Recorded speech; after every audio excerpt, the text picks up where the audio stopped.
ሬድዮ ኤረና ሬድዮ ኤረና ካብ ከተማ ፓሪስ ዝመሓላለፍ ብኤርትራውያን ጋዜጠኛታት ዝዳሎ ነፃ ሬድዮ እዩ።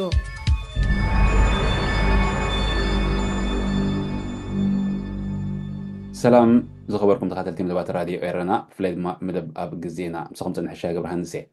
ንሎሚ ዕዱም ኣለኒ ዕዱመይ ኣብ ዓባይ ብሪጣንያ ዝነብር ኤርትራዊ ዲፕሎማሰኛ እዩ ስላሰ ሸክር ይበሃል ካብ 2000 መጀመርታት ሒዙ ክሳብ 2008 ኣብ ኤርትራ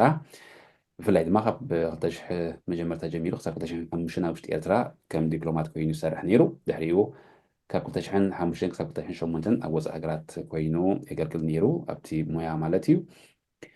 ሎሚ ክነካይዶ ዝመረፅ ኩሉ ዕላል ኣብዚ ግዜ እዚ ብኢትዮጵያ ዝካይድ ዘሎ ናይ ቃላት ወራር ክንብሎ ንኽእል ኢና ብወደብ ዓሰብ ብቀይሕ ባሕሪ ካብ ሓፈሽኡ ኤርትራ ኣብ ዲፕሎማሲ ክትክተሎ ዝፀንሐት ካብ ተመክሮ ከካፍለኒ እዩ ሕጂ ኸ ኤርትራውያን ንሱ እንደላይ ፍትሒ ከም ምዃኑ መጠን ብዙሕ ግዜ ከዓ ዝተፈላለየ ሓሳባቱ የካፍል እዩ ኣብ ድሃይ ኤርትራ ብፍላይ መጀመርታ ግዜ ሎሚ ዓዲመ ይመፅእ ኣሎ ስለዚ ነዚ ብኢትዮጵያ ዝኸይድ ዘሎ ከመይ ይሪኦ ኣሎ ብኤርትራ ዝውሃብ ዘሎ ግብረ መልሲ ከመይ ይሪኦ ኣሎ ከም ደላይ ፍትሕን ንሱን ብፆትን ኮይኖም ክንታ ክገብሩ ይኽእሉ ወይ እንታይ ይግበር ኣሎ ዝብል ዛዕባታት ክንትንክፍ ኢና ኣቐዲመ ግን ንድሕረ ባይትኡ ዝምልከት ንሱ ኣብ ኤርትራ ኣቦኡ በቲ ናይ ኢትዮጵያ መግዛእቲ ንሞት ከም ዝተጋረዱ ኣቦኡ እውን ስንክልና ከም ዝተጋረዳ ኣብቲ እሱ ምስ ዳይ ኤርትራ ዝገበሮ ቃለ መጠይቕ ጠቒሱ ነይሩ ሕጂ ቀዳመይቲ ሕቶ ናተይ ንዕኡ ወይ ንዓኻ ማለት እዩ እቲ ግዳይ ምዃን ወይ እቲ ዝወረደ ሃስያ ኣብ ስድራኻ ንዓኻስ ሕነ ናይ ዝፈለየ ሕነ ናይ ምፍዳይ ስምዒት ኣይፈጠረልካን በንፀሩ ዲፕሎማሰኛ ክትከውን ኢኻ ወሲንካ ኣብ ኤርትራ ከዓ 2000 ዓመተ ምህረት ተኻይዱ ወራር ብኢትዮጵያ ኤርትራ ተወሪራ ንዓመት ዝኣክል ናብ ኤርትራ ከባቢ ኣትዮም ንብረትን ዓድታትን ዘሪፎም እቲ ስርዓት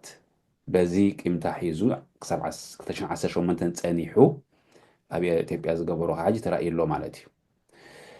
እቲ ሕቶ ንዓይ እውን ዝገረመኒ እስኻስ ግዳይ ኮይንካ ክነስኻስ ሕነ ክትፈዲ ወይ ሕነ ዝፍደየሉ ቦታ ይመረፅካን ዲፕሎማስያዊ ቦታ ወይ ዲፕሎማስያዊ ኣበርክቶ ትገብረሉ ቦታ መሪፅካ እቲ ስርዓት ከዓ ዲፕሎማስያዊ መንገዲ ኣይኮነን ተኸቲሉ ሕነ ናይ ምፍዳይ መንገዲ ተኸቲሉ እዞም ክልተ ዘይረኸቡ ዝመስሉ ኣራኺበ ሕጂ ክሓተካ ደልየ ሓደ እቲ ናትካ ድርኺት እንታይ እዩ ከምኡ ክትከውን ዝመረፀካሉ ፖለቲካል ሳይንስ ኣፅኒዕኻ ናብ ዲፕሎማሲ ክትኣቱ ዝደረኸካ ምክንያት እንታይ እዩ እቲ ሃገር ከ ስለምንታይ ኣብ ዲፕሎማሲ ዕውቲ ዘይኮነት ግዳይ ኮይና ንመንስያትኻ ግዳይ ትገብር ዘላ ሓፈሻዊ ተመክሮኻ ናይ ውልቂ ተመክሮኻ ጥራሕ ዘይኮነስ መረዳእታኻ እቲ ከምኡ ክትመሃርን ከምኡ ክትሰርሕን ዝደረኸካ ምክንያት ኣብቲ ሃገር ከዓ ስለ ዝነበርካ ናይ ዲፕሎማሲ ውድቀት ከዓ ስለ ዘለዎታ ሃገር ናይቲ ሃገር ኩነታት ከዓ ተሕቶ ኣነፅራ ቢላ እንተዘይኮይነ ከነፅራኻ ደግማ እየ ግን ተስፋ ገብር ኣነፂርያ ክኸውን ነፂርካ ሽሻይ መጀመርታ ርሑስ ሓድሽ ዓመት ንዓኻ ንመሳርሕትኻ ንዝከታተሉና ከዓኒ የመስግን ድማ ነዚ ዕድል እዚ ብምሃብካ ካብኡ ሓሊፎውን በቲ ትገብርዎ ዘለኹም ስራሕ ኩሉ ግዜ ምሻለልካ ኩሉ ዋኒናትካ ገዲፍካ እሞ ፍልጠት ሓበሬታ ንክተስንቕ ትገብሮ ስራሕ ምስ ብፆትካ ምስ ብሓፈሻ ሬድዮ ኤረና ቀጥልዎ ክብል ደሊ ብሓቂ ዝነኣት ስራሕ ኢኹም ሰርሑ ዘለኹም ናብቲ ሕቶታት ናትካ ንክምለስ ማለት እዩ ሓደ እቲ ናይ ውልቀይ እዩ እቲ ካልእ ድማ ሃገርና ንምንታይ ብዓይኒ ዲፕሎማሲስ ንምንታይ እያ ኣብ ከምዚ ኩነታት ወዲቕና ዘለና ትብል እያ መስለኒ እቲ ሕማቅ ኣጋጣሚ ኮይኑ ኣነ ንበይነይ ጥራሕ ኣይኮንኩን ኩሉ ኤርትራዊ ዳርጋ ነፍሲ ወከፍ ገዛ እንተደኣ ኳሕኩሕካ ቅድመይ ድሕረይ ሕጂ እውን እዚ ኣብ ልዕለይ ኣብ ልዕሊ ስድራይ ዘጓነፈስ ኩላ ዳርጋ ኩላ ይበፂሕዋ ነፃ እያ እታ ገዛ እዚኣስ ደሓን ወፂኣ እያ ትብላስ ገዛት የላን ምናልባት እቲ ኣነ ትዕድል ስለ ዝረኸብኩ ምናልባት ድማ ኣፈይ ከፊተ ክዛረብ ስለ ዝኸኣልኩ ደኣ እምበር ዘይተነግረ ብዙሕ እዩ ዘሎ ኣብ ነፍሲ ወከፍ ገዛ ናይ ኤርትራዊ ማለት እዩ ስለዚ እዚ ካብኡ ክንብገስ ክንክእል ኣለና እቲ ናይ ውልቀይ ጥራሕ ኣይኮነን እሞ እዚ ኩሉ ፀገማት ኣጋጢሙሲ ኣብ ኣተዓባብያናትካ ኣብ ገዛኻ ኣብ ስድራ ዲፕሎማስያዊ ኣገባብ ተኸቲልካ ኣብ ክንዲ ንሕነ ምፍዳይ ዝበሃል ሓቂ እዩ። እቲ ሓደ እቲ ናይ ስጋ ነገር ኣለልካ ማለት እዩ። እቲ ብሓደ ወገን ከዓኒ ንነገራት ብጎነ ፅራሕ ክትፈትሖም ትኽእል ዲኻ ዝበሃል ስተያት ኣሎ። ምናልባት እቲ እዚ ኣነ ዝወሰድክዎ ውሳኔ ሎሚ ኮይነ ክሪኦ ከለኹ ቁኑዕ እዩ። ኣብቲ እዋን እቲ ዝወስደሉ ዝነበርኩ እዋናት ግን ብሓቂ ራሽናሊሲ ኣስተንቲነ ሓሲበ ብዛዕባኡ ተኸትከልክዎ ይኽብልሲ ሳይ ቁርብ ሳይ ክኸውን እዩ። ግን ኣብ ዲፕሎማሲ ኣትየ ክሰርሕ ምስ ጀመርኩ ንባዕለይ እውን ዲፕሎማሲ ምስ ኣፅናዕኩ ኣብቲ ሃገር እንከለኹ ዝሪኦ ዝነበርኩ ሕጂ እውን ነዛ ሃገር ዝመርሕዋ ዘለው ክርኢ ከለኹ ግን ኩሉ ግዜ ነገራት ብጎነጥ ክፍትሑ ከም ዘይክእሉ ዲፕሎማሲ ኣብ ደረጃ ውልቀ ገዛ ክትሪኦ ከለኻ ካብኡ ሓሊፍካ እውን ኣብ ሃገር ክትሪኦ ከለኻ ኣብ ኮሚኒቲ ክትሪኦ ከለኻ ንሱ እዩ እቲ መውፅኢ። ምክንያቱ እቲ ካልእ ብጎነጥ ጉዳያት ኣይፍትሑን እዮም። ንምንታይ ናተኣሞ ናብዚ ኩነታት እዚ በፂሕና ዘለና ዝበሃል ሕቶ ሽሻይ ንስኻ እውን ከም ትፈልጦ እቶም ቅድሜና ምዕባይና ዝነበሩ እውን ከም ዝፈልጥዎ ዓድና ብኩናት እያ መፅኣ ብዙሕ ተኸፊልዋ ብዙሓት መንእሰያት ሂወቶም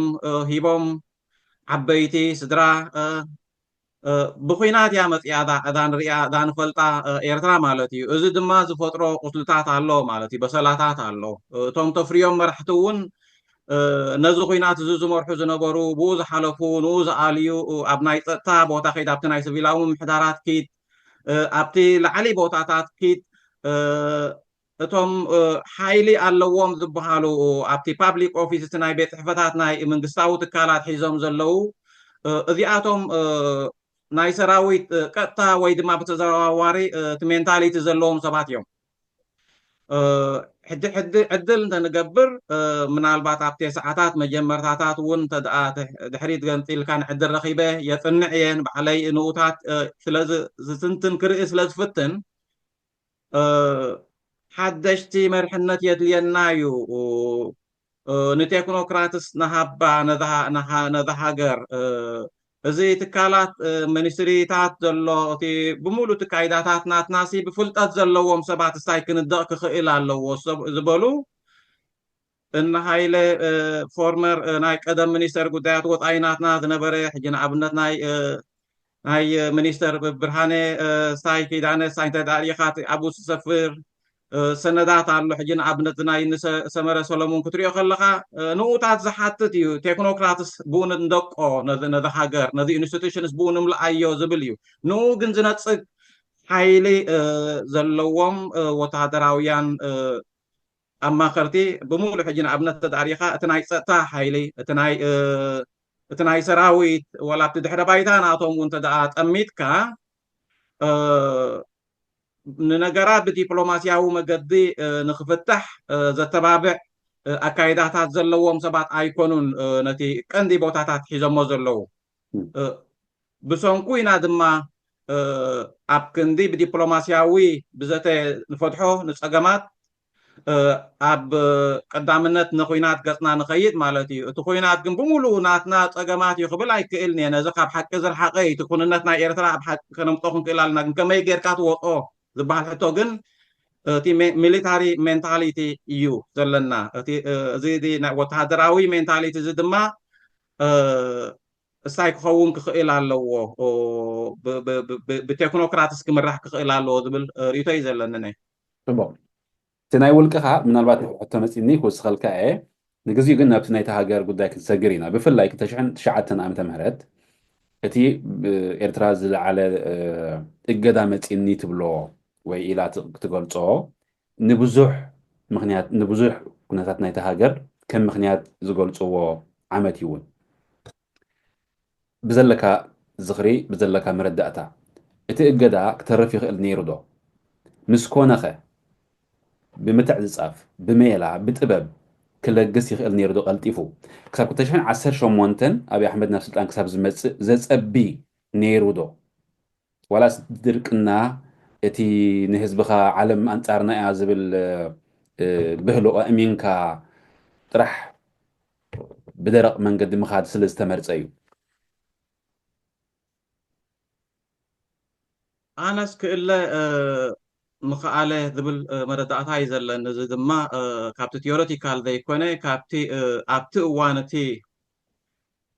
ኣብ ቀንዲ ቦታታት ናይቲ ትካላት ናይቲ ሃገር ዝነበሩ ኣብቲ ዲፕሎማስያዊ ሳያት እውን ዝነበሩ ሕጂ ንኣብነት ናይ ጴጥሮስ ሰሎሙን ኢንተርቪው ክትርኢ ከለኻ ናይ ሃይለ ዝርዑ ኢንተርቪው ክትርኢ ከለኻ ዲፕሎማት ናትና ኣምባሳደራት ናትና ኣብቲ እዋና ዝነበሩ ዝወጡ ክትርኢ ከለኻ ንባዕሉ ናይ ኣምባሳደር ዓንደ ብርሃን እውን ክትሪኦ ከለኻ እቲ መፅሓፍ ናቱ ክትሪኦ ከለኻ እዚ ሕጂ ነዚ ተቕሶ ዘለኹ እሳይ ክኸውን ርዝነት ንክህልዎ እዩ እዚኣቶም ሰባት እዚኣቶም ካብቶም ቀንዲ ዓበይቲ ኣብ ተዋሳእቲ ኣብቲ ዲፕሎማስያዊ ውሳያት ዝነበሩ እዮም መጀመርታ እቲ ኩናት ክእቶ ነይርዎ ድዩ ዝበሃል ሕቶ ኣሎ ማለት እዩ ሕጂ ኩናት ክእቶ ነይርዎ ድዩ ዝበሃል ሕቶ ናብኡ ምስተሓትት በቲ ሓደ ወገን ጌጋታት ግበር ኣይነበረን ዘይኮነ ግን ከም ሃገር ከም ንእሽተይ ሃገር ግን ናብኡ ገጽካ ክትከይድ ብኡ ድዩ ዝምረጥ ዝበሃል ነቲ ዲፕሎማስያዊ ውሳያት ንጎኒ ገዲፍካዮ ኔግሌክት ጌርካዮ ኣለካ ማለት እዩ ሕጂ እዞም ክጠቕሰልካ ዝፀናሕኩ ላዕለዎት ሓለፍቲ ኣብቲ እዋናት ዝነበሩ ኣነ እውን ብዓቕመይ ኣብቲ ንኡስ ዕድመናተይ ካብ 2000 እየ ኣብቲ ስታይ ኣትየ እቲ ኩናት ኣትዩ ጀሚሩ ኣብ ምዕራፉ እየ ሳይ መፅየ ማለት እዩ ከም ወተሃደር ድማ ነይረ ንኣብነት እቲ ኩናት እንዳተካየደ ከሎ እንታይ ከም ዝነበረ ፈልጥ እየ ተምሃራይ ናይ 4ይ ዓመት ከለኹ ናበይ ከም ዝኸድኩ ፈልጥ እየ ማለት እዩ ዘጓጠመና ማለት እዩ ሕጂ ከም ሕብረተሰብ ከም ሃገር ማለት እዩ ወተሃደራዊ ምርጫ ምውሳድና ድሕሪኡ እውን ኣብ 2000 ከዓ እቲ ናይ ኣልጀርስ ስምምዕ ሳይ ምስ ተገብረ ጌጋታት ብናይ ፒአርዲኤፍ ዓበይቲ ጌጋታት ነይሮም እዮም ግን መውጢታት ድማ ነይሩ እዩ ተኽእሎታት ነይሩ እዩ ናብኡ ገፅና ንኸይድ ዝጥበሉ እዮም ሕጂ ንኣብነት ኣብ G15 ተባሂሎም ኣብ 2001 ግዳያት ናይ ማእሰርቲ ኮይኖም ዘለዉ ማለት እዩ ሕጂ ነቲ ብዲፕሎማስያዊ መገዲ ንፍታሓዮ ንዝብል ርእቶታት ንዘለዎ እቲ ዲፕሎማስያዊ መገዲ ንፍታሓዮ ንዝብል ከዓኒ ከም ፍርሃት ከም ጥልመት ከም ውጥቀት ከም ስዕረት ገይሮም እዮም ዝርእዩ ዝብል እቲ ወተሃደራዊ ኣጠማምታ ሳይክ ስለ ዝነበረ ኣብዚ ዝኣተናዮ ኣቲና ማለት እዩ ካብዞም ጠቐስኩልካ እውን ኣብቲ ሰነዳት ክትሪኦ ከለኻ በቲ ኣሮጋንስ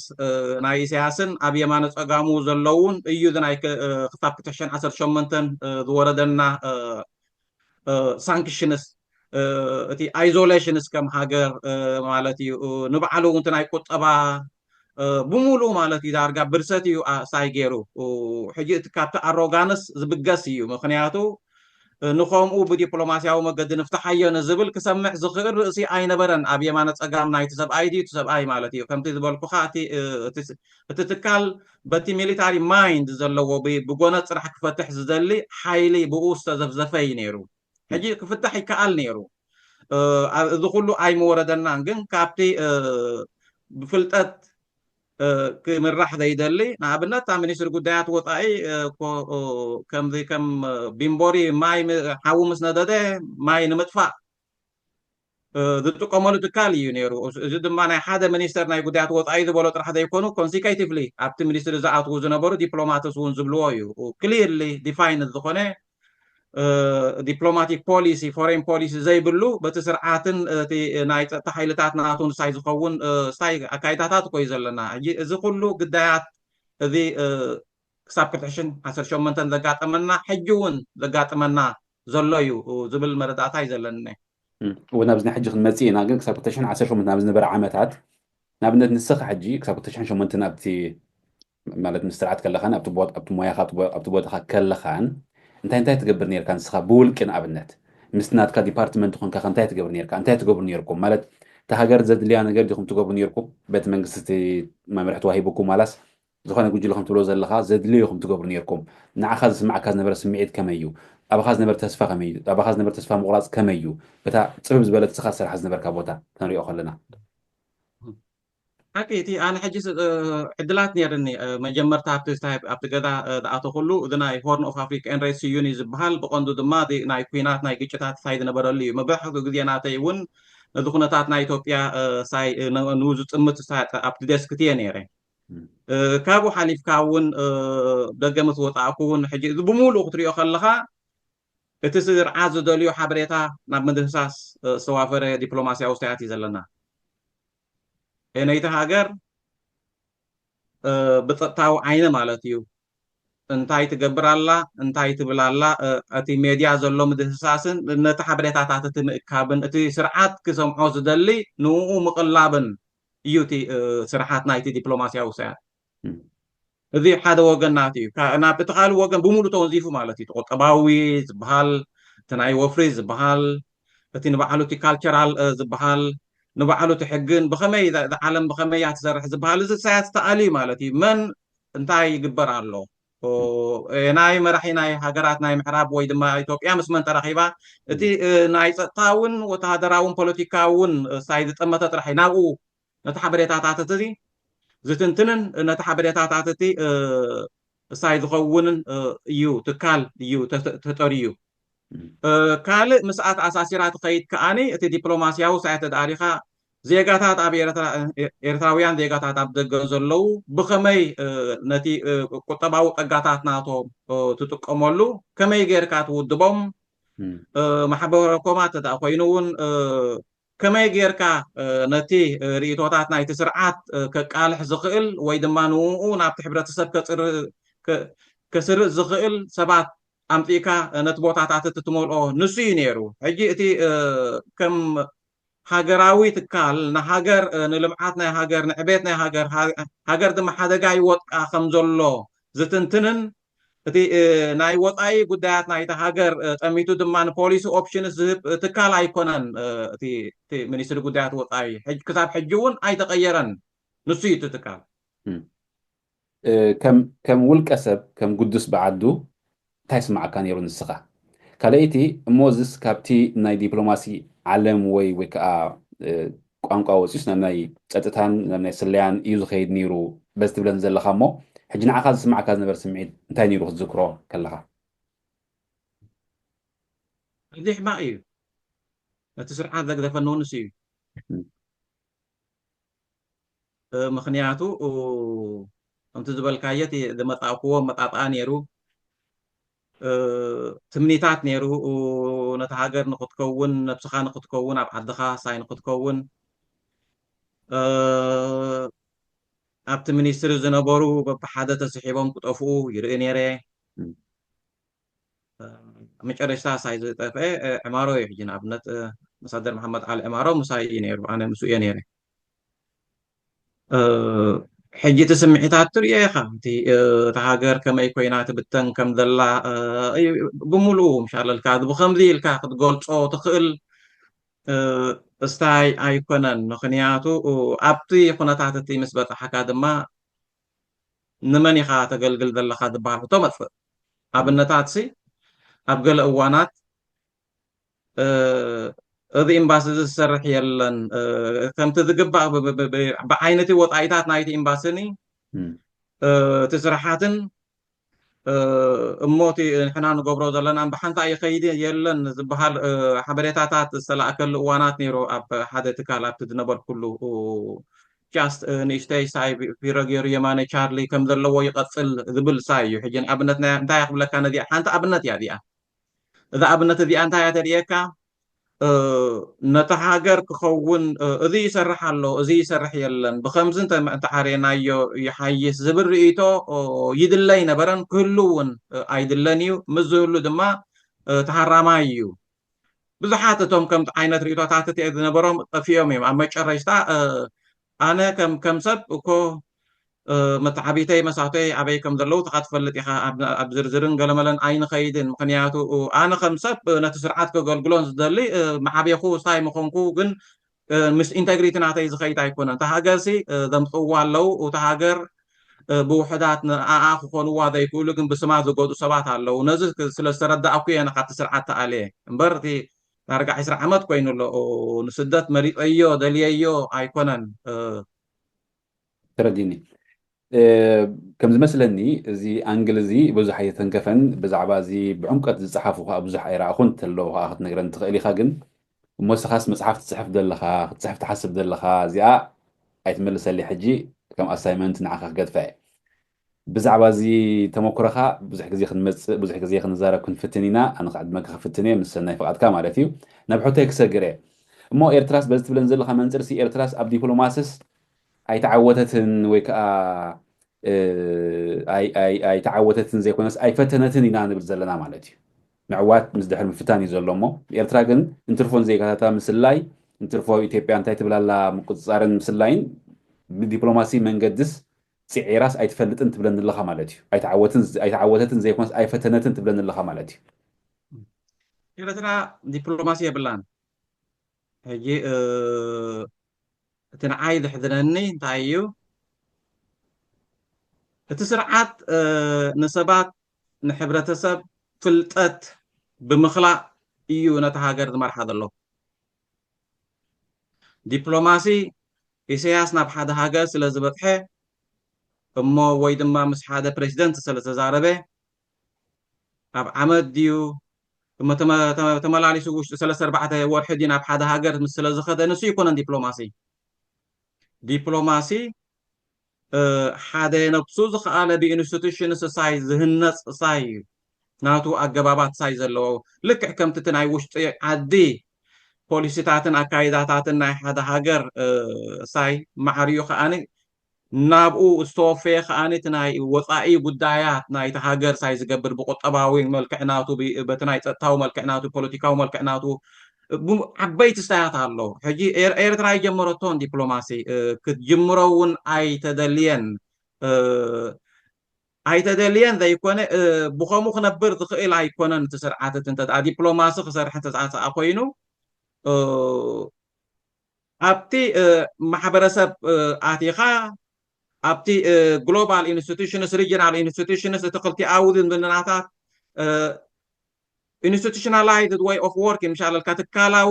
ኣሰራርሓታት እዩ ዝሓትት ብኡ ዝኸይድ ኣይኮነን ሕደግ ናይ ደገ ናይ ውሽጢ ዓዲ ከማን ብትካላዊ ካይዳታት ክገብር ዘይፈተነ ስርዓት ናብኡ ገፁ ክወስድ ዝኽእል ስርዓት ኣይኮነን ኣይፈተናዮን እውን ዲፕሎማሲ ሕጂ ትዕድል ክህልወና ናይ መፃኢ ኢና ክንሓስብ ዘለና ከም ሃገር እዚ ስርዓት እዚ ነባራ ኣይኮነን ክኸይድ እዩ ጥቡቅ እሞሲ እቲ ሃገር ወይ እቲ ስርዓት ዜጋታቱ እንዳገበረ እቶም መንስያት ሂወቶም ዕድመኦም ንእስነቶም ዕድሎም እንዳኸርተቱ كهاجر كتوحاس تخيل ديا دبلوماسي انت زي وسيخلو نتو منسيات راح اجابيرو منسيات راح اجاديلون برخات تقميتون كم زقادلو كم تكسوت راح جيروس تهاجر وحس تاخد كون استخيل ديا مالت وصيتاو كوينو دو يركب الله يو دبلوماسي خي وسخ كم منسيات راح وتدرنا عسكر كان هاجر كا وتهدر راح كم توحاس نهزبون امين كانسي يوصادي ኣይወፃኒ ሕጂ እንታይ እዩ ሓደ ነዚኣ ሕቶ እዚኣ ንክምልስ ሓደ ክንቅበሎ ዘለና ሓደ ሚሊታራይዝድ ዲፕሎማሲ ዘለና ናብ ኤርትራ እዚኣ ሓንቲ ከም ሳይ ዲፕሎማሲ የለና ኣብ ኤርትራ ሚሊታራይዝድ ዝኾነ ዲፕሎማሲ ዘለና ምሻለልካ ፅዩፍ ዝኾነ ቋንቋ ዝዛረብ ዲፕሎማሲ ዘለና ናብ ኩናት ገፁ ሳይ ትኸይድ እዚ ሕጂ كل جدي ناب كوينات ذخيدة نازل ذبها ذوتونا مقنياتات انتايوم ذبها الحتوتات ينادي كان بخوينات راح دينا خم فتحهم ذبها الساعات على الحجين أبنات مش إثيوبيا زتصنحن بحجون ذلون نايك بحرون ذبها الساعات الله مالتي بيننا خم فتحنا خيل ساعة يكون كم ذيقاتات كم هاجر إسياس مش ذخيدون زي بدوتات زين عنا قطن حناي إذا ما تقدر له سرعات ناي إرترا كل جدي إرترا ወይ ብስም ቀይሕ ባሕሪ ዝመፅእ ወይ ብስም ዶባት ዝመፅእ ኩሉ እዩ ሕጂ ብኸመይ ጌርካ ትፈትሖ እዩ ትሕቶ ምስ ሱዳን ዘጋጠመና ፀገማት እንታይ ምዃኑ እውን ከምኡ ማለት እዩ ምስ የመን ዘጋጠመና ሕጂ እውን ምስ ዓለም ዘጋጠመና ዘሎ ሕጂ ንኣብነት ወላ ምስ عبيت هاجرات ناي معراب برات على علنا تسرعات ندا تواجيو ناي قالات وج زغوانات لخونه مشال الكاستات يو زختل دلو حجي بخينات وي بغونات اي فتحني سراويت ناتكا اقدم كان تايل كان نيركا كم ذا عينة تاقات إمكا في وقت كاسي بدبلوماسيا وقليل كان تفتحون سراويت سمعت هذا يدليكا وانا يو فكان حجي يقول لك تموكروسي ابكندي هو ببرت احنا مفدايس بدبلوماسياوي منقدي نتا هاجر كتقلقلان نتا ببرت سعرتك ها بدبلوماسي السعراني خا تبقيسكا بناتي انا بابا انا كترجمه خلقو تزي كوينو وتهدر كوينكا وتهدر حلاف كوينكا او قم تساتفكا نبوي كم زغبرت هاجر يا خم زغبر مبلكا جنسها نتا ببرت قداي زغبرتكاس بدبلوماسي خا سعرا فتينكا انا خم بخلقو تبدي هكذا حجي نمنتاي نابد متأكد الله سراويت يدليكايو سراويت يدليكايو تكالاوي زخونه كايدات ዘለዎ نفسك انا كتكالاخل يدليكايو ግን ሰራዊት ፀገማት ንክትፈትሓሉ ብጎነፅ ንነገራት ብጎነፅ ንክትፈትሖም ታያት ኣይኮነን ብጎነፅ ሕጂ ንኣብነት ኣብ ኤርትራ እቲ ዓዲ እቲ ሕብረተሰብ እኮ ከመይ ዝነብር ኣነ ሳይ ይኮነኒ ሓደ ዳርጋ ገዛእሲ ዝወለደቶ እኳ ናብ ውትድርና ሰዶ ዝወለደቶ ናብ ሳያት እዚ ብከምዚ ክውዳእ ክእል ድዩ ኣይክእልን እዩ እቲ ዘይምኽኣል እዩ ምክንያታት እሞ ንምንታይ ኢና ብኸመይ ኢና ክንነብር ንኽእል ከም ሃገር ዝበሃል ሕቶ ኢና ናብኡ ኢና ክምለስ ዘለና ብኸመይ ኢና ክምራሕ ንኽእል ከም ሃገር ብዓቕምታትና ኢና ንኸይድ ከም ሃገር ድማ ተቓሊስና ሃገር ኮይንና ኢና ውሽጣዊ ፀገማት ናትና ባዕልና ክንፈትሕ ስለ ዘይከኣልና ኢና ፀገማት ናትና ደገገፁ ዝኸይድ ዘሎ እዚ ሃገር እዚኣሲ ክንደይ ሰባት ኣለዋ ክንደይ ሰባት ነይሮማ ግን ንኣኣ ንክኾንዋ ንዝኽእሉ ብሰንኪቲ ስርዓት ደቃ እንዳሳደደት ትነብር ዘላ ሃገር እያ እዚ እዩ ሕጂ ንኣብነት እቲ ኩናት ስርዓት ንክነብር ፀገማት ናቱ ንክፈትሕ ንዓና ንክነብር እዩ ነቲ ስርዓት ንክነብር እዩ ዝኣንበርና ሃገር ብኩናት ክንኺዳ ይንኽእል ኢና እሞ እቲ ብወገን ደላይ ፍትሒ ዝነጥፍ ኤርትራዊ ምሁራት በሎም ኣክቲቪስት በሎም ዋላ ሜድያ በሎም ነቲ ህዝቢ ነቲ መንእሰይ እዚ ስርዓት እዚ ዲፕሎማሲ ፈቲኑ ክዕወተሉ ዝኽእል ዝነበረ ነገራት ወይ ፍጻሜታት መንስያት ብምግባር እዩ ዝዕወተሉ ዘሎ ነብሱ ንምድሓን ኢኻ ዝገብሮ ዘሎ ኢልካ ከተእምን ዶ ይከኣል እዚ ዓይነት ኣተሓሳስባስ ኣብቲ ህዝቢ ከመይ ጌርካ ተስርፅ ናትካ ሕጂ ኣበርክቶ እንታይ ክኸውን ይኽእል ናይ ሜድያ ኣበርክቶ እንታይ ክኸውን ይኽእል እንታይ ክኸውን ኣለዎ ናይ ምሁራት ኣበርክቶ እንታይ ክኸውን ኣለዎ ምክንያቱ እትረፍ እቲ ስርዓት ወይ ከዓ ኣብቲ ስርዓት ጥቑእ ዘለዉ ተራ መንእሰይ እዩ ዓለም ትፃብአና ዝብለካ ሎሚ ወላዲት ወላዲ ዓብዪ ንእሽተይ ዝበዝሕ ካብ ኤርትራ ትሰምዖ ሓበሬታት ትሰምዖ ዘረባ ትሰምዖ ወረ ዓለም ትፃብአና ስለዚ እታ ክንገብር ሞ ክንጋደል ኣለና እዩ ዝብለካ ዓለም ትፃብአና መንግስትና ብዲፕሎማሲ ክሰርሕ ይግብኦ ኣይብለካን እዩ እዚ ተሓሳስባ እዚ ክቕየር እንተኮይኑ መን እንታይ ተራ ክፃወት ኣለዎ ንኣብነት ንስኻ ንኣብነት ሜድያ ንኣብነት ካልእ ኩሉ ዝግደስ በቲ ሃገር ማለት እዩ ወላ ብደገ ኮይኖም ዓለም ትፃብአና እያ ኤርትራ ኣብ ሓደ ሕማቕ ቦታ እያ ዘላ ነቲ ከም ምርቓ ክውሰድ ዝግብኦ ቦታ ሲ ከም መርገም እዩ ዝውሰድ ዘሎ ኣብዚ ቦታ ስለ ትርከብ ኤርትራስ ዓለም ከዓ ስለ ትፀብአና ዘላስ ግድን መስዋእቲ ክንከፈል ኣለና ሃገር ክንብል እዩ ዝብል እቲ ናሬቲቭ ኣብ ክንድኡ ግን መንግስቲ ዲፕሎማሲ ክዕወት ይግብኦ ዝብል ክኸውን ይግብኦ መን እንታይ ክገብር ኣለዎ ኣነ ከምዚ ዝበልካዮ ኬትካ ሰባት ንምንታይ እዮም ዓለም ትፃብኣና ኣላ ዝብሉ ንዝበሃል ሕቶ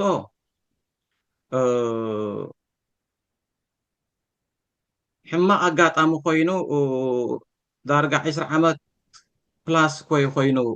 እቲ ሃገርሲ መምህር ንኸይህልዋ ዝዓቢ ቆልዓ ብገባብ ንኸይዓቢ ዝዓግድ ሲስተም እዩ ተፈጢሩ ኣብቲ ዓዲ ብዘይካ ኩናት ካልእ ዘይፈልጥ መንእሰይ እዩ ዝፍጠር ዘሎ ናብ ውሽጢ ዓድና እዚ ከዓኒ ነዚ ሃገር ንክትከላኸለላ እዛ ሃገር ክጠፍእ ኣቦታትካ ያታትካ ዘምፅዋ ሃገር ንሓደጋ ትወድቕ ኣላ እታ ቀደም ዝገድኣትና ሃገር ሕጂ እውን ትምለሰና ኣላ ዝበሃል ማለት እዩ ሕጂ ኩሉ ብኩናት ዝሓለፈ ዝፈልጦ እዩ ዝናብኡ ከይተመለስና ማለት እዩ ግን ንምንታይ እዩ ናብኡ ዝወስደና ዘሎ ዝበሃል ሕቶ እዩ ንምንታይ ኢና ናብኡ ንኸይድ ዘለና ተቐዲመ ዝበልክዎ ኩናት ክንኣቱ ነርና ዲቱ መጀመርታ 1998 ኩናት ክንኣቱ እንዳኸድና ከለና ኤርትራ እቲ ትራንዚሽናል ጋቨርንመንት መሰጋገሪ መንግስቲ ሲ እስታይ ግዚኡ ኣብቂዑ ሃገራዊ ምርጫ ንኽግበር እሞ ሓድሽ መንግስቲ ሳይ ኮይኑ ትካላት ናይ ሃገር ብኡ ትካየት ሃገር ንኽትከውን እዩ ሳይ ነይሩ ግን ንኩናት ተኣትዩ ኣብቲ እዋናት እቲ ዝነበሩ ሓለፍቲ ኣባላት ፓርላማ ዝነበሩ ሚኒስተራት ዝነበሩ ድማ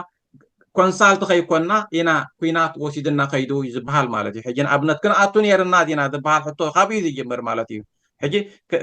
ንምንታይ ከ ንኩናት ከይዱ ንክበሃል ከዓ እንከሎ ንስልጣን ናቱ ኣብ ሓደጋ ይወድቕ ከም ዘሎ ስለ ዝረኣየ ነታ ሃገር ናብ ሃገራዊ መንግስቲ ንከይትተክል ክዓክታ ስለ ዝደለየ ንኩናት ገጥዎት ይድና ካብኣ ድማ መውፅኢ ተሲእንዋ ማለት እዩ ኣብ ዝተፈላለየ እዋናት 2000 ድማ ክውዳእ ነይርዋ 2000 ድማ ክውዳእ ኣይከኣለን 2018 እታ ዝበለፀት ዕድል ተፈጢራ ነይራ ማለት እዩ ክንደይ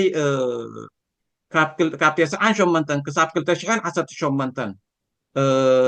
ብምክንያት ናይ ሳንክሽን ድዩ ክንደይ ላዕለዎት ምሻለልካ ክሳብ ፓይለትስ ናትና እንዲኦም ኢዶም ዝህቡ ዝነበሩ ኣብኡ ደረጃ ዝበፅሐስ ምሻለልካ ሳይ ምዃን ዓበይቲ ዲፕሎማትስ ናትካ ሚኒስተራት ናትካ መንእሰያት ናትካ ምሁራት ናትካ መንእሰይ ድማ ካብ ዓዲ ደገ ገፁ ርኡይ ስታይ ዕንወት እዩ ነይሩ ኖ 2018 ይኣኽለና ተባሂሉ ሲ እሞ ምዕለቢ ክንረኽበሉ ኣለና ኣብ ክንዲ ዝበሃል ነቲ ቀደም ወያነ ማለት እዩ ብከምዚ ኣብ ልዕለና ሓደጋታት ዘውድቕ ዝነበረ ሕጂ እውን ብሓይሊ ከይድና ክምክቶ ኣለና ተባሂሉ ናብኡ ገፂኡ ከይዱ ማለት እዩ ክዓርፍ ዝነበሮ ድሕሪኡ ከዓ ርኢናዮ ማለት እዩ ሕጂ ናበይ 2023 ተወዲኡ እንዲ ኩናት ምስ ወያነ ተወዲኡ ኮይኑ ክሳብ ሎም ግን እቲ ኣብቲ ኩናት እቲ ዝተሰውኦ እውን ኣይተነግረን ዘሎ ማለት እዩ ሕጂ ከዓ ካልእ ናይ ቀይሕ ባሕሪ ዝበሃል ጉዳያት መፅእ ኣሎ እዚ ኩሉ እንታይ ዘርእየካ ናብ ኩናት ከንብረካ ከፅንሰካ ዝደሊ ሓይሊ ከም ዘሎ እዩ ብዲፕሎማስያዊ መገዲ ክፈትሕ ወይ ድማ ብውሽጣዊ ኣገባብ ናይ ውሽጢ ዓዲ ብሕግን ስርዓትን ክኸይድ ዝደሊ ስርዓት ኣይኮነን ስርዓት እዚ ዓለም ኣይኮነን ዝኣባልካ ዘሎ ስርዓት ከም ዝብሎ ዘለካ ምዃኑ ተጋሂድ እዩ እቲ መንእሰይን እቲ ህዝብን ግን እንታይ ይግበር ነታ እዛ ኣገር እዚኣ ኣብ ሓደ ወሳኒ ቦታ እያ ዘላ ስለዚ ዓለም ትፀበአና ኣላ ትብል መምክኔታ ነታ መንግስቲ ዝሃቦ መምክኔታ ተቐቢሉ ዝደግማ ዘሎ ዜጋ ከመይ ገይሩ ወይ ከመይ ገይሩ ወይ ከመይ ጌርና ወይ ከመይ ጌርኩም ኖ እዚ መንግስቲ እዚ ኣብ ዲፕሎማሲ ክዕወት ይግብኦ ኣብ ዲፕሎማሲ ክሰርሕ ይግብኦ ዝብል ይቕየር ኣብዛ መምክኔታ እዚኣ ተሓቢኡ ኣማኢት ሸሓት መንእሰያት ክውዳእ ኣይኮነን ወይ ብምሉእ ናት ህዝቢ ኤርትራ ፀኒቱ ሰብ ዘይብላ ክተርፍ ኣይኮነትን ቁንዑን ግቡውን ኣይኮነን እሞስ ከመይ ገይሩ ደኣ መንግስቲ ኣብ ዲፕሎማሲ ኣይተዓወትካን ኣብኡ ስራሕ ዝብል ኣተሓሳስባ ኣብ ህዝቢ ይሰርፅ መን እንታይ ተረ ክፃወት ኣለዎ ነቲ ህዝቢ ዘተኮረ ርእቶ ወይ ሓሳብ እዚኣ እቲ ወሳኒት ሕጂ ከመይ ጌርና ካብ ዘለናዮ ንወፅእ እያ ታሕቶ ሕጂ ከይድካ ንሳንድያ እዚ ስርዓት እዚ እቲ ርእቶታት ይወሃብ እኮ እዩ ቀፃሊ ይወሃብ እዩ ግን ሳይ ከዓ ዘበላሹ ካልእ ከዓ ድኹም ርእቶታት እውን ኣሎ እዩ ማለት እዩ ብዘይ ገባብ ዝርጋሕቲ ናይ ሶሻል ሜድያ ዘምፅኦ ፀገማት ኣሎ ንሕብረተሰብ ዲስኦረንተይት ገይሩ ዘሎ ሳያት ኣሎ እቲ ስርዓት ንነብሱ ንክነብር ዝእትወና ዘሎ ኩናት ምዃኑ እዚ ስርዓት ክእለ ከም ዘለዎ እዚ ኩሉ ግዜ ብፅሑፍን ብሜድያን ኣብ ጎስጓስን እሳ ይኸውን እዩ እቲ ሕቶ ናበይ ዘሎ ነዚ ስርዓት እዚ ክንኣልዮ ዘኽእለና ካፓሲቲ ኣጥሪና ኣለና ዲና ንኡ ክንኣሊ ዘኽእለና ካፓሲቲ ዘየጥሬና ተዳ ኮይንና ከመይ ጌርና ኢና ነቲ ካፓሲቲ ነዚ ሓይሊ ነዚ ክእለት እዚ ወይ ድማ ነዚ እንታይ ንበልና ካፓሲቲ ብትግርኛ ነዚ ዓቕሚ እዚ ምሻለልካ ነዚ ዓቕሚ እዚ ከመይ ጌርና ነጥርዮ ዝበሃል ሕቶ ንሳያታታ እቲ ስርዓት እቲ ክእለ ጥራሕ እዩ ዘለዎ ምክንያቱ ኣብዚ እዋን እዚ ሕብረተሰብ ናይ ኤርትራ ዝመርሖ እዩ ዝደሊ ዘሎ ዝመርሖ ስለዝሰኣነ እዩ እዚ ኩሉ ፀገም ዘለናዮ نعم مجرش تاجز نحن كينا كابتي زمدبنايو ويا عمقنايو ويا سفيحنايو أبتي أنت زعبنا يكون تفكيرنا جن زيركاس نسوي تزعبا دبلوماسي زبليو ኢትዮጵያ ኣብዚ ግዜ እዚ እንታይ ትብል ኣላ እንታይ ትገብር ኣላ መቸም ዓመትን ገለም ኮይኑሎ ሓንሳብ ምስ ሶማሊላንድ ሓንሳብ ከዓ ምስ ሶማል ኣብ ዓመቱ ማለት እዩ ብወገን ጅቡቲ እውን ዝተዋህባ ዕድል ከም ዝነበረ ይግለጽ እዩ ዜርካ ግን ካብቲ ባሕሪ ናይ ዓሰብ ዝብል ኣይወፀን ዘሎ እቲ ዘረባ ሕዚ ዘረባ ጥራይ ኣይኮነን ከይዱ ኣሎ ናብ ሜድያታት ይጋዋሓሎ ይስራሓሉ ኣሎ እቲ ዝኸፍእ ዘረባ ከዓ ኣነ እንተዘይሰኻዕክዎ እዚ ዕላማ እዚ ደቀይ ወይ ደቀይ ከሰኽዕዎ እዮም ዝብል ተሪር ነባሪ ዝኾነ ሓደጋ ዝፈጥር ዘረባ ከዓ ሰሚዕና ኣለና ንስኻ ከም ኤርትራዊ እንታይ ይስማዓካ እንታይ ተሰላስል ከምኡ ክሰምዕ ከለካ ብወገን ኢትዮጵያ ሕማቅ ስማዓኒ ኩሉ ድማ ኤርትራዊ ድማ ሕማቅ ከም ትመዓኦ ይፈልጥ ትሕቶ ናበይ ዘሎ ንምንታይ እዩ እዚ ሕቶታት ዝመፅእ ዘሎ ዝበሃል ኩሉ ተዓብ ወለዶ ይፈልጦ እዩ ምክንያቱ ብኡ ስለ ዝሓለፈ እዚ ንእሽተይ ወለዶ ተረካባይ ግን ክርድኦ ክኽእል ኣለዎ ምክንያቱ ሕማቅ ዕድል ኮይኑ ዕድላት እቲ ተዋህቦን ሓደ ንምንታይ እዩ እዚ ፀገማት እዚ ዝመፅእ ዘሎ ከቋርጥ ዲኸ ዝበሃል ሕቶ ኢና ክንሓትት ዘለና ኣነ ብዝመስለኒ እዚ ኤርትራ ከም ሃገር ክሳብ ዝሃለወት እዚ ሕቶታት እዚ እፃሊ ክህሉ እዩ መፍትሒ ጥራሕ ኢና ክንደልየሉ ዘለና ሓደ ብወገን ኢትዮጵያ እቲ መግዛእታዊ ዶባት ዝበሃል ንኡ ክቅበልዎ ብወገን ኢትዮጵያ ክብል ከለኹ እቶም ፖለቲካል ኤሊትስ ናይ ኢትዮጵያ ማለት እዩ ኣብ ዝተፈላለየ እዋናት እቲ ቅድሚ ናፅነት ዝነበረ ንሱ እዩ ነቲ ንኡ ክቅበልዎ ስለዘይከኣሉ ኢና ፀገም ዝወሪድና ድሕሪ ናፅነት እውን ኣብቲ ናይ ፒአርዲኤፍ ስልጣን ኣብ ዝነበረሉ ገሊኦም ክሳብ ንፃፅካን ዘለዎ ማለት እዩ ዘምፅዎ ዘረባታት ነይሩ ሕጂ ድማ ዝብልዎ ዘሎ ኣብይ ዝብሎ ዘሎ ወላ እንተ ኣስተቢልካ እውን ኣብ ቀረባ ግዜስ ናይ ጀውሃር ገለሳ ይገብር ነይረ ሕጂ ወላቶም ተቃወምቲ ናቶም እኮ እዮም እዛ ናይ ባሕርሲ ኩሉ ግዜ ከም መጎስጎሲት እዮም ዝጥቀሙላ እሞ እዚ ዘረኣየካ እንታይ እዩ ኢትዮጵያ ከም ሃገርሲ እቲ ተምፅኦ መርትዖታት ወይ ተምፅኦ ምክንያታት ኣብ ክንዲ ነተን ጎረባብትኻ ሃገራት ሰላም ናተን ንክዕብያ ሓጊዝካ ድማ ተጠቃማይ ናይቲ ወሰናት ባሕሪ ናተን ንክትከውን ኣብ ክንዲ ትፍትን ልክዕ ማለት እዩ ከም ንሕና ፀጋናትና እታ ቀይሕ ባሕሪ እኮ እያ ንሕና ክነካርያ ንክንነብር ፀጋታት ብኣእሳይ ንክንገብር ንሳ እኮ እያ ታሕሳይናትና ንሱ ከዓ ንኣኣ ከክብራ ዘይምኽኣሉ እዩ ዘርእየካ እንታይ ነዘን ጎረባብቲ ሃገራት ናብ ኤርትራ ከይድ ናብ ሶማልያ ከይድ ናብ ጅቡቲ እውን ነተን ዓበይቲ ሃገራት ናብኡ ዘለዋ ስለ ዝሰገድ እምበር ነዘን ሃገራት እዚኣተን ኣዳኺምካ እሞ ሓይሊ የብለን ነዚ ናይ ዞባ ቀይሕ ባሕሪ ድማ ፀጥታ እውን እሳ ክሕልዋ ዝኽእላ ኣይኮናን እንዳበልካ ናትካ ናይ ሓይሊ ባሕሪ ሓይሊ ሳይ ጌርካ ኣብ ንአን ኣዳኺምካ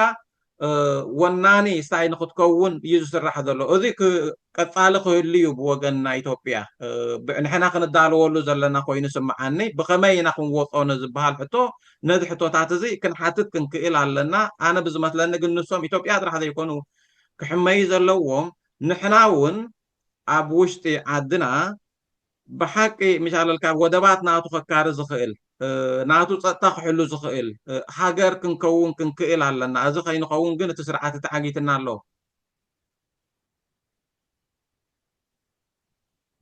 ቀፅል ዶ ሕቶ እዋ ሕራ ይቐኒለይ ኣነ ብገለ እንታይ ባህል ዝኾንካ መሲሉ ነይሩ ተፀቢየካ እሞ እቲ ስርዓት እንታይ ክገብር ኣለዎ እንታይ ክገብር ይግብኦ እንታይ ይገብር ኣሎ ገለ ናብ ዝብል ኣይንምለስን ብዲፕሎማሲ ክንምንታይ ውድቕ ምዃኑ ብተመኩሮኻን ብመረዳእትኻን ክንነግረን ፅዕኒካ ኢኻ እቲ ደላይ ፍትሒ ዝብል ወገን ንስኻ እውን ዘለኻዮ ተመክሮ እውን ስለ ዘለካ ኮኔክሽን እንተለካ ናይ ቅድሚ ሕጂ ሓደ መንገዲ እንተዘይብልካ ኸ ሕጂ እንታይ ትገብር ንስኻ ንኣብነት እንታይ ተበርክት ብዛዕባ እዚ ጉዳይ እንታይ ትፅሕፍ ንምንታይ ትብል ንምንታይ ትሓትት ንመን ርእቶ ተካፍል ዶ እቲ ደላይ ፍትሒ ኸ ስርዓት ይግበሮ ኣይግበሮ ብዘየገድስ እንታይ እንተገበረ እዩ ቁሩብ ናይ ኤርትራውያን ድምፂ ወኪሉ ክስማዓሉ ዝኽእል መንገዲ እንታይ ክግበር ኣለዎ حما عدل كوين دا أمبر ذي كل جديا دبلوماسي أدمعي تي هاجر ذلو حيلي بحق نت هاجر ذا حالي اللي مسخون تي بمولو تي انستيتيوشنز مخنياتو ذا عالم نبرو ذا ناسي ناي نيشن ستيت عالم يا هاجرات زواسولو منقصات زواسولو يو حجي تعدلاتتي تخلينا له ونتعدلات تخن تقوملو اي كالنان زلنا كزارب زخيل ساعات يلنا كم زبل كايو انا بخيت ملسنا كم اتوم دلي تفتح خنتاي نخ نقبر زلنا بول درجاني بوكوب درجان انتاي خقبر زلو ምናልባት ንስኻውን ብዙሕ ግዜ ኢንተርቪው ተግብሮም ኢኻ ነዞም ናይ ፖለቲካ ውዳቤታት ናይ ሰልፍታት ጥራሕ ዘይኮኑ እውን ናይቲ ሕብረታት ዝመርሑ ናይ ፖለቲካውያን ሓይልታት እቲኣቶም በብወገናት ናቶም ኣነ ይኣምን ፅሑፋት ናብ ዝምልከቶ ናብቲ ዓበይቲ ትካላት ከም ናብ ናይ ዩኒኤን ናብ ናይ ንኤዩ ናብ ናይ እዩ እሳያት ይግበር እዩ ወይ ድማ በብከባቢኦም ዘሎ ክጠልዉ ይኽእሉ እዮም ናብ ዝበሃል ኤምባሲታት እሳያት ርክባት ይግበር እዩ ባይላተራል ድዩ ወላ ብመልክዕ ደብዳቤታት ድዩ እዚ ሓደ ወገን እዩ እቲ ካልእ ወገን ድማ ናይቲ ፓብሊክ ዲፕሎማሲ እዩ እቲ ፓብሊክ ዲፕሎማሲ ድማ ነፍሲ ወከፍ በብዘለዎ እቲ ቅሬታታት ናቱ بقوند ذي عبد الجذ نبر ذلو مالتي تي عب دحان ذلو سبا ذلو بوتاتات ذلو زي نتخص الوضع خلال كبابي ذلو ذات الولو ساعتي بمسرة جن عبدي حجي نايفلت أتصرف كوينو سمعني عبد وانات زي ذي بإثيوبيا ذلو كليمز بمسارته وضوء مقانو ذريئي ببزحي صحفاتي كفرد اللو ببزحي مالتي حجين أبنى ثقامات فتقرق اللو وبخميت فتحهم زبحال ناي مرمر عقمتاتنا كايوم كعبيز اللو ناي مرمر عقمتات كعب اللو بو مثلا دما فلتت ذفري عقمتات دما قهلو خخيلا اللو بابليشت كخوون كخيلا اللو كزرقح كخيلا اللو نابوزحات كبتصح كخيلا اللو እዚ ብቀዳምነት ክስርሓሉ ዘለዎ ኮይኑ ስምዓነት ናይ ሪሰርች ኤርያ እዩ ዝሕጂ ንኣብነት እዚ ድማ ፖሊሲ ሳይ ዝኸውን ፅባሕ እውን እቲ ምክንያቱ እቲ ስርዓት እዚ ዕድላት እዚ ነቲ ኣብ ውሽጢ ዓዲ ዘሎ ኣይተዋህቦን እቲ ኣብ ውሽጢ ዓዲ ዘሎ ነቲ ዘሎ ፀጋታት ተጠቂሙ ነዲታት ይከፍር ዝግብኦ ነይሩ ግን እዚ ዕድላት እዚ كتكمل إذا عدلات زي لنا بحاطير أبوش تمنقسي سلذي إذا ما أبدأ جزء لنا ينحن تكملوا نقيل أنا بوجناين تاي تجبر نذب هالحتو ناي PhD program ناتيسي ناب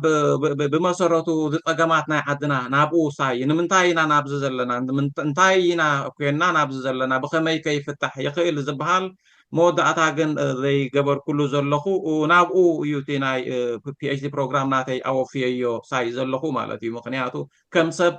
ولا بتتكال ينبر فلتت ناتي كعب خمز اللو يدعمن من الباتون كم سبات يأمن والنفس وكفنا قومو نبركت كم ذلنا مقنعته مريس قوقحيو زبل امناتي زلنا ترديني حجتنا PhD تبو جنك تايت ناتي حتى زبزح حتوتات بزعبع السرعات زقبرو زولو أنا حتت تملسخ أبزعبع السرعات زقبرو زولو إذا خول رأيتو إذا خول حاجة أنا أبزق زي ولا بود بدرجة بقدام يمزح حتتكم سبات نيرو ولا بقول كسب درجة أما نسخة أنت تقبر الله أب ساعات زي كم مكورنا دبلوماسي كم بوليتيكينيا كم مهور كم عقم زلو وسب كم بعد زق الدسب صحف تقرب لنا بزخنا تكل نبزخنا أكل ولا نبزل هاي هجر خون خيل أناس أنت يقبر الله زبل حتى إيه حجك حتى تزل زلوه نفسه كفسب مالتي تعدل سلزلات النخاء ما نسخاس انتهي تقبر على حج نيرو كادو كونكشن يقدم حجي على كادو حساب حجي مستوم ترخبهم زنبركا بو تتقيم كاديو ولا كونكشن يبل كان موجن نايم صحاف كلاد كان نايم الرخاب كلاد كان تعالم كخفوت سلازخونه نابزخونه دا بخصدد كفوت سلازخونس انتهي بروك تقبر على خاب زخنود كم ذا يقبر على خبلا كايك النششاي مخنياتو تي ناتنا وينجس تسرعات عليويو مخنياتو خاب public offices مستعليها قليل ساعات ايكونن تخن بويا دماتي ذي نبرو لنا عالم سي ناي نيشن ستيت يو ذبل كومالتيو او اورانا بدبلوماسي مستمت اتي انا بوغناي سايز غبرو بتي ذلني اب كم ذل لخو خبلا كيلني نابذي بتزلني ساعات جن بذكالني كتصلو يفتني أبي معنى تجامي نزلوا مالتي بمسرته جن تناي public diplomacy نخنجبر نخيل كم ذيكاتات بمسرته أبتاد بالكوا capacity تخيل ونخ إلى لون السرعة زخن عليو فتح نخن رهبه له إذا دم تي بوليتيكاوي ودابيتاتي وتي بوليتيكاوي حيلتات حيل خيلو إلى لو سرعات كغيات إلى لون سوق صاب ذا يكونه ناي بولكي petitions يخوون كينو دم أي كحلف نيت مقنعاتون هذا قاسة سرعات في يقال عنا على ذبل أمنتي زلنا ترديني ናይ ኢትዮጵያውያን ሚድያ ክከታተሎ ከለኹ ዝኾነ ነገር ንድሕር ተባሂሉ ብኢትዮጵያ ኤርትራውያን ኣብ ደገ ዘለዉ ከምዚ መልሲ ሂቦም ተባሂሉ ማለት ኣብ ግምት ይኣቱ እዩ ኣብ ደገ ዘሎ ኤርትራዊ ዝህቦ መልሲ ኣብ ግምት ይኣቱ እዩ ስለዚ ከም ርእቶን ከም ሓደ ኤርትራውያን እንታይ ይብሉ ኣለዉ ዝብል መወከስን ይጥቀሙሉ እዮም ሕጂ እቲ ስቕ ዘይምባል ክሳብ ንሶም እውን ኤርትራውያን ነዚ ጉዳይ እዚ ከም ዝርእቶ እዮም ዝህብሉ ዘለዉ ክብሉ ይድርኾም እዩ በዛ ኣንግለ ዝሪኦ ዘለኹ ኣነ ሕጂ ብዘየገድስ እቲ ዘለካ ኮኔክሽን ተቤት ክኸውን ከም ዝኽእል ኣፍኮርስ ኣብ ሕቶ ዝኣቱ ይኮነን ግን ብውልቂ ዝተርፍ ብምሕዝነት ደረጃ ዝተርፍ እንተሎ ኮይኑ ናተይ ሕቶ እንድሕር ዘይሃልዩ ዋላ ንእሽተይ ኣርቲክል ክትከውን ትኽእል ኣብ ትዊተር ድዩ ኣብ ካልእ ድዩ ናይ መፅሓፍ ዕድላት እንተሎ ኮይኑስ እንታይ ትገብር ኣለኻ ንማለት እየ ምክንያቱ ይርአ ኢሎም ኤርትራውያን እንታይ ይብሉ ኣለውስ ይርአ እዩ ይግምገም እዩ ርእይቶ ከዓ ይወሃበሉ እዩ كم تدبل قاتي منالبات سايكونن جن دارجات صحفاتنا تي نابو ينه كتاب حجي دجوتي كتاي مخنيات نابو ديديكيت دخون كتاب بمطبعتنا تي سناب ملو جدينا تي ديديكيت دجبر كل ساعتي حجي خمس تدبل كاي حانتي تطبقت تاي دم كاي انت هلا دنا ايثيوبيا ميديا تاين تداغير كايو دارجاتي كامبين نابو يو توافير زلو نتو مورات داو تاكا نادي ناي كيح بحري نتي منغستي نتي نايت منغستي لاي ان شاء الله ارغيومنت نو ندام تاكا نو موداس نتي حبرت سبن مؤمن يذلو ببثحي كذربلو خيل علو حقها كوينو ذرباغن ببثحي فريات فلطت زلو او سندات كفر كخيل علو مخنياتو تشالنج خغبر كخيل علو ساعات زي معلي ون ام ذبلكايو زيادة حلافنا ذفك من حتى خاتت كاني أنا أتنزنبراني حتتات أتنزنبراني مزخاخري ودي اللخو نخلقت نزم زي عدم كخوم نزم مدى تسمعوا ون كم حدا مزخاخري يزقرب زلخو معناته سرعتها جبراني الكا ريتو مهاب من مرار حسب كان مقلات من كاف حدا وجانيو لا يكون يدليو نفسه كف زيغا ترى لاتو دمت لاتو أبزلو هاجر نتزلاتو هاجر ديو كسمع ولا أبتي إن بس خيدي خسمع نبود حرات أجراد ديو خسمع أبرك تخجبر نحكي له تبقى إذا بريته لني تلازي أنا ودي له نتكاري تندحر له خسمع يعني اللي شيشاي بس أنا خبلوز دلي مجمرتا مسكانا عخا نمسحر حتخا كتفيلة دما كم ذيقاتات تسرعات ننبسو نقنبر نابينات اندات أبسنا يزنبر ولا تصابوتات بغربابتن كيدو غربابت هاجراتن يحلو دا أمبر بديبلوماسين تي وتهدراو حيلتات نات كهانا نفسخا نقطكلا خلولو دا أمبر دغناو فركا ጸጋታት ናትካን ናይ ዜጋታት ናትካ ህይወትን እንዳብረስካ ትነብረሉ ዓዲ ድማ ናብ ክልውላው ትእትወሉ ክኸውን የብሉን ስለዚ ግዳያት ናይቲ ስርዓት ከይንኸውን ብልቦና ክንሕዞ ኣለና ዝብል ሳይ ዘለኒ ይቐኒየለይ ክብረት ሃበለይ ሰላም መዓልትናኻ